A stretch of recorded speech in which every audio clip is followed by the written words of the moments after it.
Hey everybody, this is Anthony from VR Game Rankings, and welcome to episode 4 of our daily vlog for October 5th, 2017. And today on the blog, I don't have a lot of really specific stuff I wanted to get into today as far as big news stories, kind of like we had yesterday as far as the mixed reality stuff. But I do have a few things that I wanted to touch on real quick. One of the things that I was going to get into on this daily vlog sometimes is to talk about games I've been playing. Maybe I just played it one time for an hour and just got a feel for a game. And so sometimes situations like that will happen, or I've been playing the game a little bit more and I have kind of a different opinion on a game. And so I thought that's something that I could do with this daily vlog as well. If there's big news stories, big breaking news, obviously I'll probably take a look at that. But today, one of the things I wanted to talk about is a game called Cloudborn. Okay, so there's a new game on the HTC Vive and Oculus Rift. It's on Steam. It's called Cloudborn. And I got a key for this game. Well, VR Roundtable, the podcast, got a key for this game. And so I was able to try this game out. And we're going to have our VR Roundtable podcast. We usually record it over the weekend, right? And so today is Thursday. So I don't know if we're recording Saturday or Sunday this week.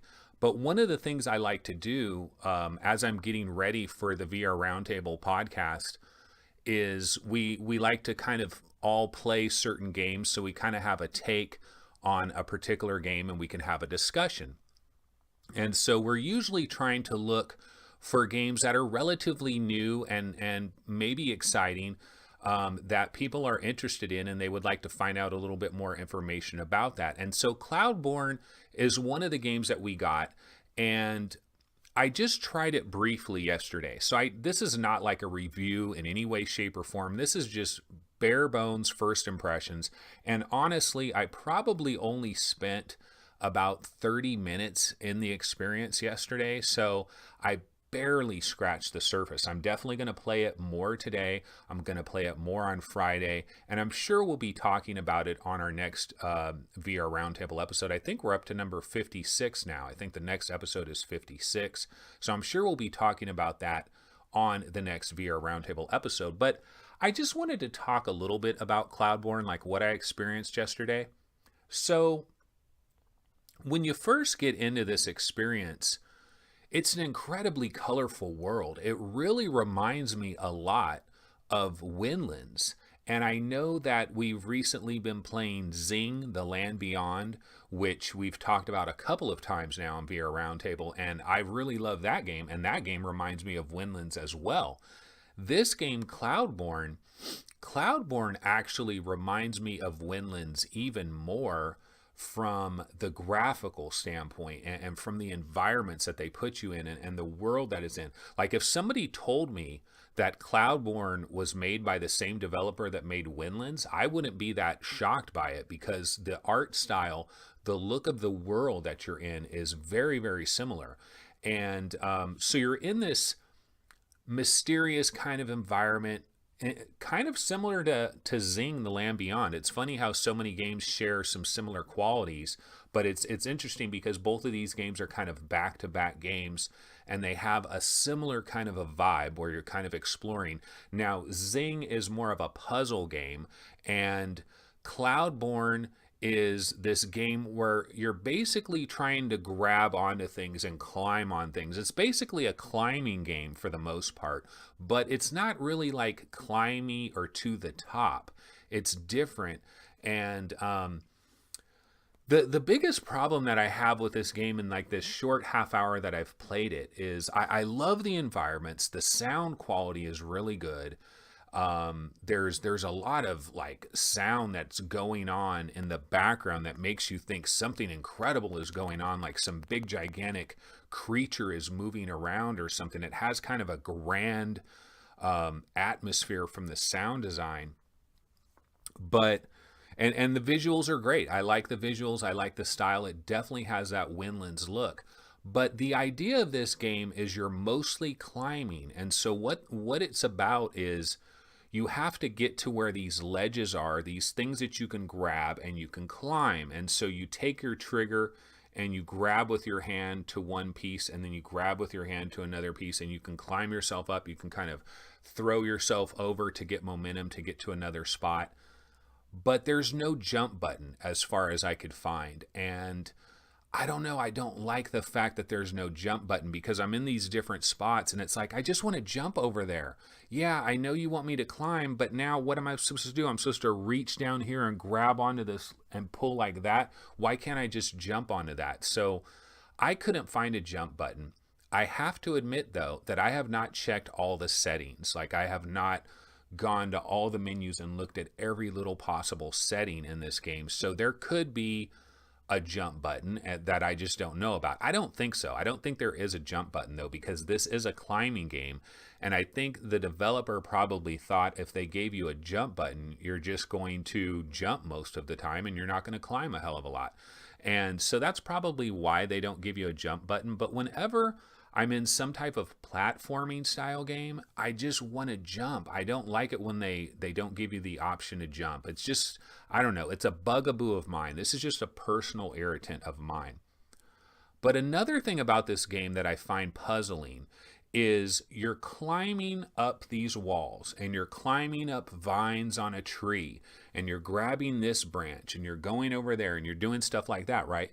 But what's weird about this game is, like, I'm climbing up this vine right here, right? And I want to grab this branch over here. I grab it, and then my viewpoint goes like my viewpoint automatically switches. You know, it goes to this, like, it like switches my viewpoint really quick. And I don't understand why it's doing that. The other thing that this game does is it does these like blinder things. Like, it shrinks your field of view to like this little tiny ball for brief seconds when you're like twisting or moving around. Now, I understand why they're doing this. I know that they're doing this from a nausea standpoint, because some people, they could be in a situation like this, they grab over there and the nausea just freaking blows them away.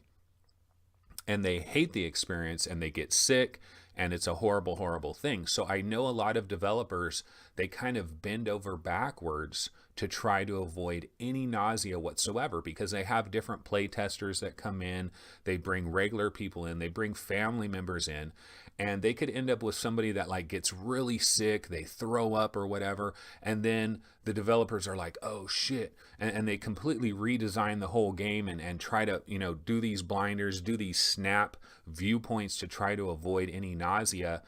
And that's great, but they got to give us an option to turn that crap off, because I don't need my viewpoint to like, you know, switch over this way, switch over that way. Like, why is it doing that? And the blinder thing, I wish I could turn that off. Now, in the menu that I was in, they did have various settings for the locomotion. They have an arm swinging locomotion similar to Vindicta.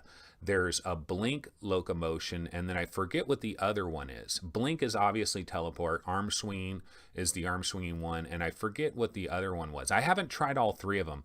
I just went ahead and selected the arm swinging because I liked the arm swinging in Vindicta. Now, the problem with the arm swinging in Cloudborn is it works, but you go so freaking slow. It's so slow, so it's like you're like, God, I'm just trying to get to the other side of this little area, and it's taking me forever. You know, Vindicta, if you have full energy in Vindicta and your health is at full level, you could arm swing really quick and really fast, and you can get through the area really quickly. But in this game, it's really slow. And so I'll probably try maybe some of the other locomotion options. I was trying to think what other settings they had in there that were there. There was some different settings and some different. I think they had different settings actually for the chaperone and for how your chaperone boundary would look, which is interesting. I don't know if I've seen that in too many games. I didn't mess with that. Again, I've only played this for a half an hour. I'm not going to try to disparage Cloudborn as a game, because maybe I play it for another hour or so and I figure all this stuff out and I'm like, oh, this is awesome. I don't know. So I guess stay tuned maybe for VR Roundtable 56, because I'm sure I will be putting in at least another hour into this game before that episode. So hopefully I'll have more thoughts on that. So I did play some Cloudborn. Another game that I played last night was Dimension Hunter. Okay, so Dimension Hunter, I actually talked about this on the most recent VR Roundtable episode, episode 55, I believe. I might have our episodes mixed up, but I think it was 55. On episode 55, I said that one of the things I kind of worried a little bit about Dimension Hunter, I like the game. I wrote a great article about Dimension Hunter, calling it the most VR fun since Superhot. And I do agree with that, but what happened is I played that first level, and I love that first level. I love the music of the first level. I love the design of the first level. I love the robots, and you're on this ship, the USS Ulysses, and I just love the vibe of that, right? But then I got to the second level, and in the second level, you're in like this dark cave. The enemies are kind of, they're kind of like so-so type of enemies. And the music I didn't think was quite as good as the first level. And it just kind of changed my opinion of the game just a little bit, because I started to think, wait a minute here, is this one of those games where they have an incredible opening level and then after that it falls off a cliff? Well, I have good news to report. That's not the case with Dimension Hunter, because I've got to the third level, I got to the fourth level, and what I'm seeing in this game is that the second level is more of an anomaly than anything else. There's still a lot of incredible stuff that's in this game, a lot of good levels. It still has that great comic book design. You do get back on the ship. You are battling those robots again. It definitely has a little bit of this super hot vibe. I did a review for Dimension Hunter, actually. You can go to VR Game Rankings. VR Game Rankings, the reviews that we do there, they're like mini reviews. We just do these little mini reviews. We have game profile pages, and it's just a small review, a quick hitter review. We do give it a score from 1 to 100. And so I did a review for Dimension Hunter, and honestly, I think the game is awesome. It's a fun game. It's a great game. But my caveat is this. It's $19. Now, if you bought it right away when it came out, it had a major discount, and it was like $10 or something because it had this big discount. Well, now it's back to $19. And the truth is, the game is only maybe 2 hours long, maybe a little bit over 2 hours. So you have to kind of decide for yourself. If you're considering Dimension Hunter, I think you have to decide a couple of things. Number one, are you the type of gamer where if the game is only 2 hours long, you're like, what the fuck, man? This shit is only 2 hours? I paid fucking $19 for 2 hours? That's bullshit. If you're that kind of gamer, don't buy this, okay? Because you probably will get pissed, because you'll probably be able to finish it in an afternoon and you'll think, man, that wasn't worth it, okay? So if you're that type of gamer, don't buy it. The other thing you have to consider is Dimension Hunter is one of these games like Superhot where it's a quick burst game. This is not a game that's going to hold you over for months. This isn't the kind of game that you're going to buy and you're going to be like, I'm going to play this for the next 3 months and I'm going to explore every nook and cranny. It's not that kind of a game. This is a quick hitter, a quick banger. This is like a burst of 25 minutes, 30 minutes of entertainment. It's that kind of game. And after you play it like 5-6 times for a 30-minute burst, you're probably going to get through the whole entire game. But it's fun. It's exciting. This is an exercise game in my opinion. Well, I consider it an exercise game because the music is good. Second level music was kind of so-so, but the music continues to get good in some of the later levels. You'll be dancing around, shooting these guys. It's kind of a mixture of Superhot and Time Crisis with a Sin City kind of visual aesthetic. And I like Dimension Hunter. I gave it a pretty decent score. One other thing about Dimension Hunter, unfortunately, man, I should have told you guys about this on yesterday's vlog, but I didn't know that I was going to do this. But Pocket Money Games, the developer of Dimension Hunter, they gave me a code for the game, and I didn't need the code, and I sent them a message. I sent them a message saying that I didn't really need the code because we had another code, and could I use the code in a giveaway? And they were like, yeah, sure, use the code in the giveaway. And then they gave me some more codes as well. So I decided to have a giveaway. And if you go to, by the time this is uploaded, there might only be an hour left in this contest. So I really apologize for this because by the time you guys see this, it might be too late. And my apologies for that. I should have said it yesterday on the vlog, but I didn't know for sure if I was going to do it yesterday or not. And I ended up doing it after I did the vlog.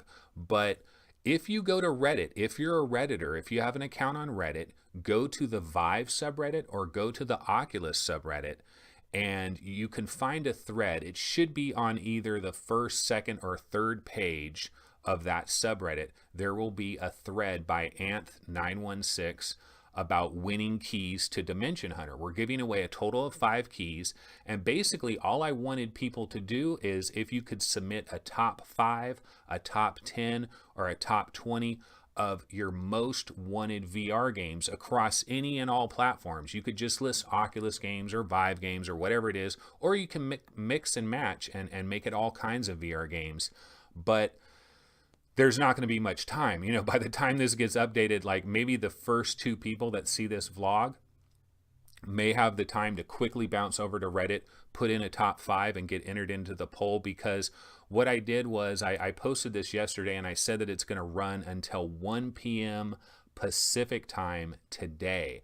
And right now I'm looking at the clock. It's 10:09 a.m. Pacific time. I still have to render this thing really quick and upload it and get it uploaded. I don't know how quickly this will be uploaded, so there might only be like an hour left for you guys to bounce over to Reddit and try to get into that thread to maybe get a chance to win a code to Dimension Hunter. But I just wanted to mention that real quick. Now, speaking of the most wanted lists, one thing I can say here, let me go ahead and open up VR Game Rankings. I'll get to the top 50 most wanted, because one thing that I've done recently on VR Game Rankings, obviously for VR Game Rankings, we're about 2 things. We're about celebrating all the great VR software that we have now, but the other thing is we want to hype the VR games that are coming in the future. I know there's too much of a hype cycle in regular video games, but in VR games, I don't think there's enough of a hype cycle. I think you have to be a detective. You have to go out of your way to find out what the biggest games are. It's not like an obvious thing.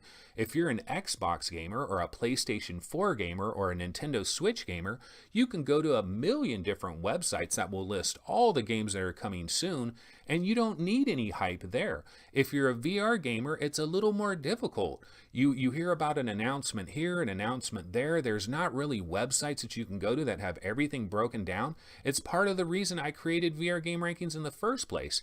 But if you go to VR Game Rankings, at the very top, we have different options: HTC Vive, Oculus Rift, PlayStation VR, overall rankings, VR experiences. We also have most wanted. And if you go to the most wanted section, we have a top 20 most wanted HTC Vive games. We have a top 20 most wanted Oculus Rift, top 20 most wanted PSVR. We have a top 40 most wanted PSVR. We have a top 20 most wanted for all platforms, all of them mixed together. And then we have a top 50 most wanted for all platforms. All of these lists have been updated in the last couple of days. And what I mean by updated is games that have been released have been removed, new games have been added, the dates for these games have been updated. And I wanted to go to this top 50 most wanted and talk about this just for a second, because one of the interesting things is, oh my goodness, October, this month of October is absolute madness. I mean, it is absolute madness. Let's see here, I have about 11 minutes left, so I got some time here. Okay, so the top 50 most wanted, you know what though? We don't do the dates on the top 50. That's on the individual top 20 lists. But let me go to I'm going to go to the HTC Vive top 20 most wanted. And I want to just kind of give you guys a breakdown of all the stuff that is coming in October. It's really quite sickening. Okay, so October 17th, the Talos Principle. This is the 7th most wanted HTC Vive game. It's coming October 17th. The next day, October 18th, the Gallery Episode 2, and that is the 10th most wanted HTC Vive game. The 9th most wanted HTC Vive game is Megaton Rainfall, which is going to be coming out on PlayStation VR on October 17th. Unfortunately, the Steam version and the Oculus version is going to be coming a little bit later. Let's see here. What else do we got on this list? Actually, I don't have all the other October ones, but there are so many. Let me check the Oculus Most Wanted. So many games are coming within like a 10-day period in October, and it's just going to be sheer madness. I mean, so Arctica 1 right now is the single most wanted Oculus Rift game on our Oculus Top 20. And that's coming October 10th. Today is October 5th. We only have 5 more days and we're going to get our hands on Arctica 1. Now, the price of Arctica 1 being $29.99, that did kind of put a little bit of a damper on the festivities, because I think when you see that price of $29.99, it makes you think, uh-oh, this isn't going to be a long, full-fledged experience, because if it was, it'd be $39.99, like Killing Floor and like Lone Echo and Wilson's Heart and all these other games that are $39.99. So for them to chop $10 off that price and put it out at $29.99, that tells me that Arctica 1 is a shorter experience, but it still could be incredibly action-packed experience, and this could be the best graphics we've ever seen in VR up to this point in time, and that's exciting. And the immersion. 4A Games, they've done the Metro series. I don't know if you guys have played any of the Metro games on like an Xbox or PC or whatever, your regular flat monitor style games, any of those Metro games. Those Metro games are dripping with atmosphere and immersion, and that's on a flat 2-dimensional screen. So imagine what these guys are going to be able to do with surrounding you in VR. Now, I know there's that node-based movement system, which a lot of people are very upset about and disappointed by. But I'm not going to hold them to the fire to that, because I know this game was made a long time ago in a different kind of a climate, and so that's not that big of a deal. But Arctica 1 is coming on October 10th. Talos Principle is October 17th. The Gallery is October 18th. Brass Tactics by Hidden Path Entertainment. They're the developers of Witchblood, which was this cool little Metrovania type game that on the Oculus Rift that you can get for like $8, I think. Brass Tactics is a real-time strategy game that looks really freaking cool. That's coming out on October 19th. So many games all within like a really short period of time of one another. It's really going to be crazy. It's really going to be hectic. But I did update all these most wanted lists, so you can definitely go to VR Game Rankings and check it out. And we're getting with this giveaway that we're doing for the Dimension Hunter key, we're getting people's most wanted games, and that's what everybody has to put in like a top 5, a top 10, top 20. And the nice thing about that is I'm going to discover even more games that maybe I wasn't aware of. Like, for example, there's this game Pixel Ripped. We have it at 26 on the top 50 most wanted. I'm really excited about that game. Unknown Fate is a game by Mars Lit Games. I really didn't know much about that game. I'm excited about that. In fact, let me check. I think Unknown Fate is actually coming out relatively soon here. No, maybe that one doesn't have a date on it. It's just fourth quarter 2017. But I know there's a ton of games that are coming in October. It is going to be an incredible month. And then we got a bunch of games that are stacking up in November as well. I mean, this is just going to be fantastic. We're just going to have so many different games that are hitting us all at the same time. It's just going to be a really cool thing. Okay, so that pretty much covers that. Let me go to Reddit real quick and see what the latest things people are talking about on Reddit. Oh, one of the discussions that people have been having on Reddit recently is that there's lots of talk about the Microsoft mixed reality headsets. And it's crazy because I've noticed this on both the Vive subreddit and also the Oculus subreddit, is that there are a lot of topics about this Microsoft mixed reality stuff. And it almost seems like the Vive community and the Oculus community, it's almost like they're worried about these Microsoft mixed reality headsets. It's almost like you can feel their I don't know, their anxiety, I guess, with the arrival of these headsets. It's almost like they're worried that they bought the wrong headset and here comes the real headsets. And I know that's ridiculous for me to say that, But there does seem to be, like, especially with the Samsung one and with the higher resolution and the OLED screens and all that, there almost seems to be a little bit of a buyer's remorse from some of these Vive and Oculus Rift owners that seem to be a little bit nervous. Now, I don't know, maybe I'm just reading a little too much into that. Me personally, I love the arrival of these Microsoft mixed reality headsets because I think the beautiful thing about it is it stirs up the pot. And it's like, yeah, stir up the pot. Put these companies, make these companies get on their toes and make them strive to bring us some really good stuff. And this is some pressure on Oculus. This is some pressure on HTC Vive and Steam and Valve and everybody. It puts a little more pressure into the game. I like that.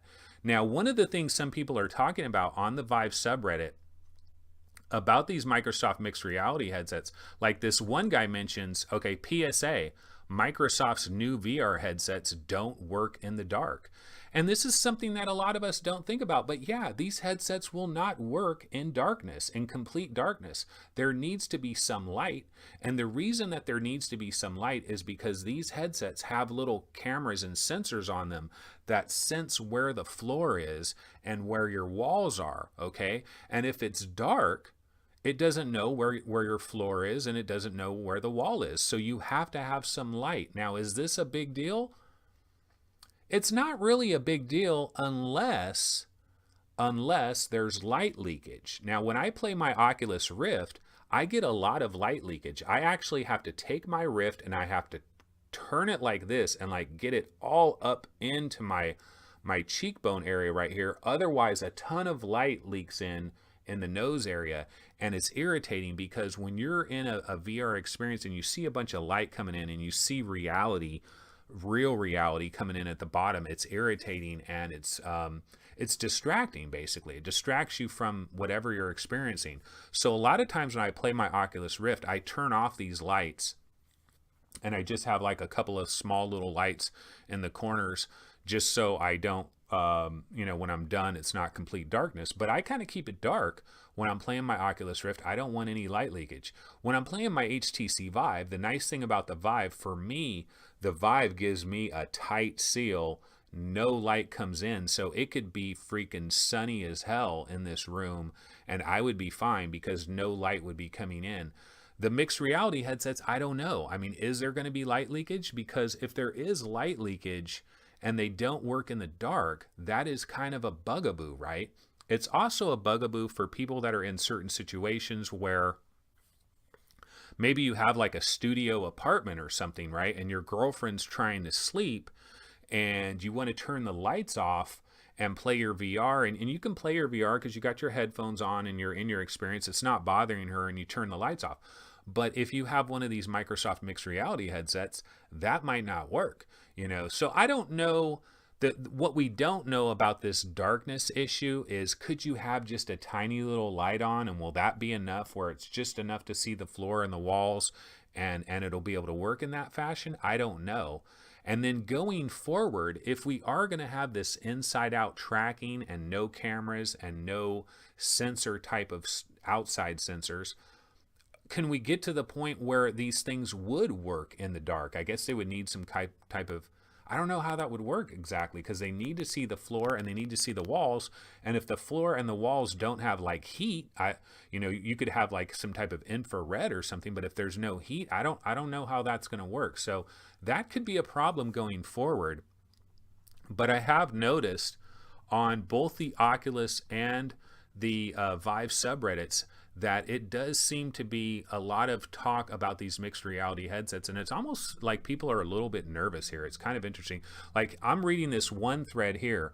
You're holding a bow and pulling the arrow back. How do mixed reality HMDs know how far you're pulling the arrow back? Okay, so the idea here is like, if you have a bow in your hand and you're pulling back like that, this hand that's going back here, you're looking this way, your hand is back here. How is it going to know? Well, there's accelerometers, there's little sensors in this. And so as soon as your hand leaves the tracked range of the cameras that are in that headset, it's going to use a predictive method to determine what you're doing. And I'm sure they have algorithms and stuff. The human body is constructed in such a way where we move our arms and our hands in certain kinds of ways, and based on where our other hands are and what you're doing, they can predict stuff like that. I honestly don't think this is going to be that huge of a deal. Of course, the people that are anxious and nervous about these mixed reality headsets because they think it might make their Vive less than or something like that, or their Oculus Rift, they're looking for any possible thing to try to bring these things down and to try to, it's almost like they want to convince themselves, yeah, I made the right decision. These mixed reality headsets are bunk, man. They don't work in the dark. They barely track your hands. It's going to be a freaking disaster, man. I almost feel like there's a little bit of that out there, and that's fine. You know, that's human nature. You spend a lot of money on a product. You don't want another product that comes out a month later or 6 months later to put your own product to shame. And then you feel like, damn, I wasted all that money on this. I should have bought one of these other ones. Honestly, I think all these headsets are going to be good. All these headsets are going to have advantages and disadvantages. And it's going to take a while for everything to settle itself out and for us to know really what's going on here. Will this Samsung Odyssey headset be the #1 headset? I am excited about the resolution possibilities. I really am. But I don't know that it's going to be a major game changer. I don't know that we're going to consider this Gen 2. And then again, the light thing and the tracking thing, it all remains to be seen how well all of that is going to work out. So that is still an unknown quantity. Okay, I am past the 30-minute mark. Once again, this has been episode 4, VR Game Rankings daily vlog for October 5th, 2017. That's going to go ahead and wrap it up for this quick little vlog, and I'll see you guys tomorrow. Take it easy.